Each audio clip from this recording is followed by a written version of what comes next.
14 अगस्त 1947 आजादी के ठीक एक दिन पहले अखंड भारत दो हिस्सों में बंट गया, भारत और पाकिस्तान। बंटवारे का वो मंजर इतना खौफनाक था कि उसने भारत की आजादी के सुनहरे अध्याय को लाखों बेकसूरों के रक्त से रंग दिया था, जिसके निशान आज भी आजादी की महान गाथा पर एक काला धब्बा बने हुए हैं।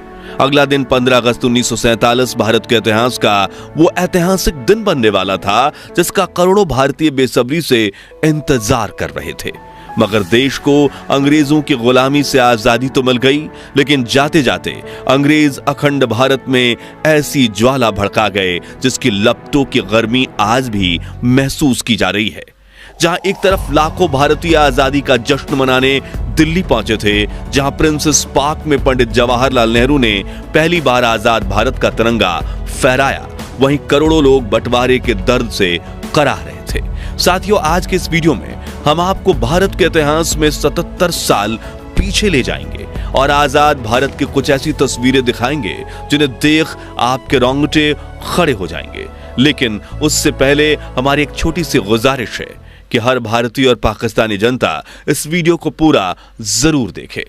अखंड भारत, जहां हर धर्म के लोग एक साथ मिलकर खुशी से रहा करते थे, जहां वर्ष 1857 में आजादी की लड़ाई हिंदू और मुस्लिम दोनों धर्म के क्रांतिकारी एक साथ मिलकर लड़ रहे थे, उसी देश की आवाम में अंग्रेजों ने अगले 90 सालों तक एक दूसरे के खिलाफ ऐसा जहर भर दिया कि हमेशा साथ रहने वाले लोग आजादी के दिन एक दूसरे के खून के प्यासे बन चुके थे। साथियों, आजादी के वक्त जब देश का बंटवारा हो रहा था, उस समय देश में बारिश का मौसम था। कई इलाकों में बहने वाली नदियां ओवरफ्लो हो चुकी थी। बाढ़ की वजह से किसानों की फसलें तबाह हो रही थी। देशवासियों को अपने ही देश में रहने का डर सता रहा था। एक तरफ लाखों हिंदू पाकिस्तान से भारत की तरफ पलायन कर रहे थे, तो दूसरी तरफ लाखों मुस्लिम भारत से पाकिस्तान की तरफ भाग रहे थे। इस वक्त स्क्रीन पर आप दिल्ली से लाहौर जाने वाली ट्रेन की रियल दुर्लभ वीडियो देख रहे हैं।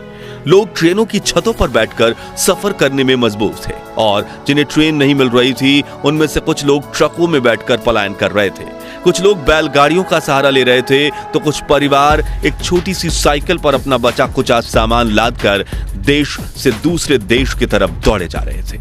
जहां एक तरफ करोड़ों लोगों के लिए आजादी किसी वरदान से कम नहीं थी, वहीं लाखों लोगों के लिए ये एक अभिशाप बन चुका था, क्योंकि अपना सब कुछ छोड़कर जान बचाते हुए दूसरे देश में भागना किसी काले सपने से कम नहीं है। हालांकि बंटवारे की यह दास्तां तो आजादी से कई साल पहले ही लिखी जा चुकी थी, क्योंकि अंग्रेजों ने देशवासियों में धर्म को लेकर ऐसा जहर भर दिया था जिससे कई पॉलिटिकल लीडर्स ने तो धर्म के बल पर ही अपनी पार्टीज बना ली थी। जैसे कि मुस्लिम लीग के चीफ मोहम्मद अली जिन्नाह ने आजादी से कई साल पहले ही यह जिद पकड़ ली कि हिंदुस्तान में रहने वाले मुस्लिमों को एक अलग मुल्क दिया जाए, और उनकी इस जिद ने हिंदुस्तान के भाईचारे पर ऐसी चोट मारी जिसके निशान आज भी देखने को मिलते हैं।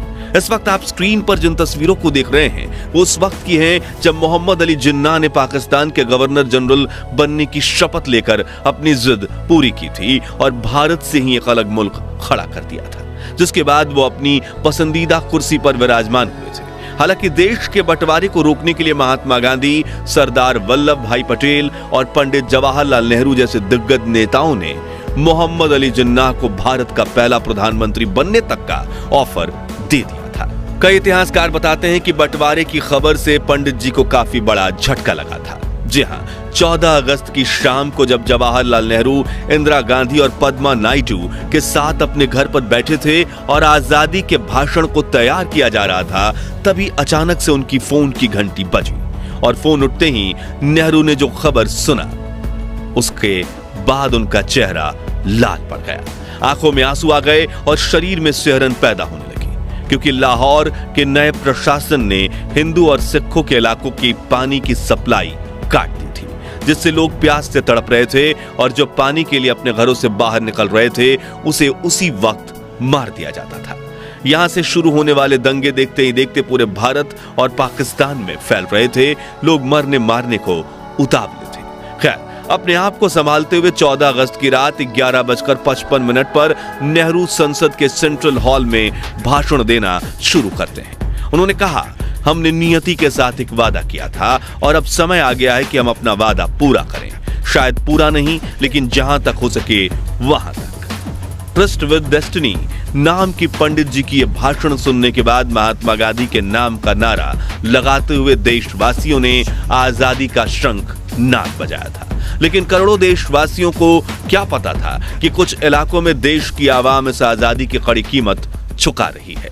इस वक्त स्क्रीन पर आप भारत और पाकिस्तान के रिफ्यूजी कैंप्स की कुछ दुर्लभ वीडियोस देख रहे हैं। देखिए कैसे छोटे छोटे बच्चे नल के आगे एक बाल्टी पानी भरने के लिए लाइन में लगे हुए हैं, जिन्हें लेकर काफी देर तक चलने के बाद उन रिफ्यूजी कैंप्स में पहुंचते हैं जहां इनके रहने के लिए पक्की छत तक नहीं है। बस छांव के लिए कुछ फटे हुए टेंट्स और पेड़ हैं, जहां बैठने की जगह इतनी कम है कि लोग कड़कड़ाती धूप में गर्म जमीन पर बैठकर अपना शरीर जला रहे हैं। बच्चों के पास पहनने के लिए कुछ कपड़े तक नहीं बचे। 2 दिन पहले सुख शांति से जीवन व्यतीत करने वाले परिवार आज शरणार्थी बन चुके हैं। महिलाएं हाथ जोड़कर अपने परिवार के लिए खाना और रहने की मांग कर रही हैं। भूख की वजह से तड़पते हुए बच्चों का शरीर कुपोषित हो चुका है, लेकिन फिर भी लाखों लोग अपना घर छोड़कर बिना किसी मंजिल के आगे बढ़ते जा रहे हैं। इस ट्रेन के हालात देखिए, जिसमें लोग खिड़की पर लटक कर अपनी जान दांव पर लगाने से भी पीछे नहीं हट रहे, क्योंकि उन्हें किसी भी हाल में पाकिस्तान से भारत पहुंचना है। ये तस्वीरें लाहौर की हैं, जहां लोग ट्रेन की पटरियों के पास बैठकर ही खाना पका रहे हैं, ताकि जब ट्रेन आए तो ये जितना हो सके उतनी जल्दी ट्रेन पकड़ सकें। यहाँ खड़ी ट्रेन के न सिर्फ ऊपर बल्कि 2 डिब्बों के बीच खाली जगह पर भी लोग खचाखच भरे हुए हैं, जिनके हाथों में अपना कुछ टूटा फूटा सामान और दिल में जिंदा बचने की उम्मीदें हैं। अगली दुर्लभ वीडियो दिल्ली के कुतुब मीनार की है, जो 1947 में आजादी के वक्त कुछ ऐसा दिखता था। वहीं इसके आसपास के इलाके बिल्कुल बंजर थे, जहां राजाओं के कुछ पुराने टूटे फूटे महल के खंडहर वीडियो में आप देख रहे हैं। वीडियो में दिख रहे लोग आजादी का जश्न मनाने कुतुब मीनार पहुंचे हैं। आजादी के वक्त दिल्ली में जश्न का माहौल था। यह फुटेज लाल किले की है, जहां पर 16 अगस्त 1947 के दिन लाखों लोग प्रधानमंत्री जवाहरलाल नेहरू को देश का तिरंगा फहराते हुए देखने पहुंचे थे। हालांकि 250 सालों तक गुलामी की जंजीरों में बांधकर रखने के बावजूद 1947 में जब अंग्रेजों ने भारत को आजादी दी थी, तब उन्हें खुद पर इतना गर्व था कि वह सर ऊंचा करके बैंड बाजे के साथ और परेड के साथ भारत छोड़कर जा रहे थे। ये उसी दौर की एक रेयर फुटेज है, जिसमें आप देख सकते हैं कि मार्च 1947 में जब अर्ल लुइस माउंटबेटन और उनकी बीबी एडविना दिल्ली में आई थी, तो कैसी शानदार परेड निकाली गई थी। जिसके बाद आने वाले महीनों में अंग्रेजों ने जवाहरलाल नेहरू और मोहम्मद अली जिन्ना की कई मीटिंग्स करवाई, जिसमें जवाहरलाल नेहरू ने बिल्कुल पास बैठे लुइस माउंटबेटन ने ही अगस्त में भारत को आजादी देने की बात रखी थी। साथ ही यहीं पर देश को 2 टुकड़े में बांटने का निर्णय लिया गया था, जिसमें शांति से भारत को आजादी दी जा सके। लेकिन असल में जो हुआ उसके बारे में सोचकर हमारी रूह कांप जाती है। दोस्तों, अगली फुटेज देखकर आपकी आंखों में आंसू आ जाएंगे। जी हाँ, ये उस वक्त कुछ लोग भूख से तड़प कर मर गए थे। हाथ में थाली लिए रिफ्यूजी कैंप में हमारे देशवासी 2 मुट्ठी खाने के लिए लंबी कतारों में लगे। जब उन्हें खाना मिल रहा था तो उनके चेहरों पर जो मुस्कुराहट दिख रही थी ना, वो देख मेरे आंखों में आंसू आ गए।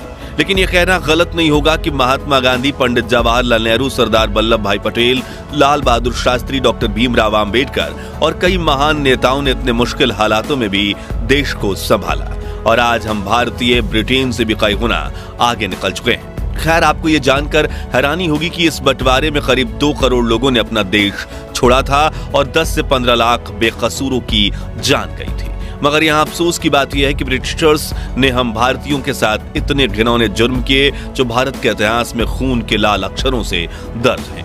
लेकिन फिर भी उन्हें भारतीयों की तरह विदा किया गया। जहाँ 27 अगस्त 1948 के दिन जब ब्रिटिशर्स की आखिरी टोली हमारा देश छोड़कर जा रही थी, तो उन्हें बैंड बाजे के साथ विदा किया गया। देखिए कैसे यह अंग्रेजों की आखिरी टुकड़ी मुंबई से अपनी बोट में सवार होकर ब्रिटेन का तिरंगा लहराते हुए शान से जा रहे हैं। यही हम भारतीयों के अच्छे संस्कार हैं कि जब तक दुश्मन आपको परेशान न करे, तब तक उसके लिए हम अच्छा व्यवहार ही करते हैं। तो दोस्तों, अगर आप ये वीडियो अभी तक देख रहे हैं तो भारत और पाकिस्तान के बंटवारे के शिकार हुए उन 10 लाख लोगों को श्रद्धांजलि देने के लिए कमेंट बॉक्स में ओम शांति जरूर लिखिए। और इस वीडियो को अपने फेसबुक और व्हाट्सएप ग्रुप्स में इतना शेयर कीजिए कि देश के हर व्यक्ति को आजाद भारत के लिए आवाम द्वारा दी गई इस अनसुनी कुर्बानी के बारे में पता चल सके। और भविष्य में ऐसी ही सत्य घटनाओं से रूबरू होने के लिए हमारे चैनल को सब्सक्राइब करके पास वाली घंटी जरूर बजा दीजिए। जय भारत।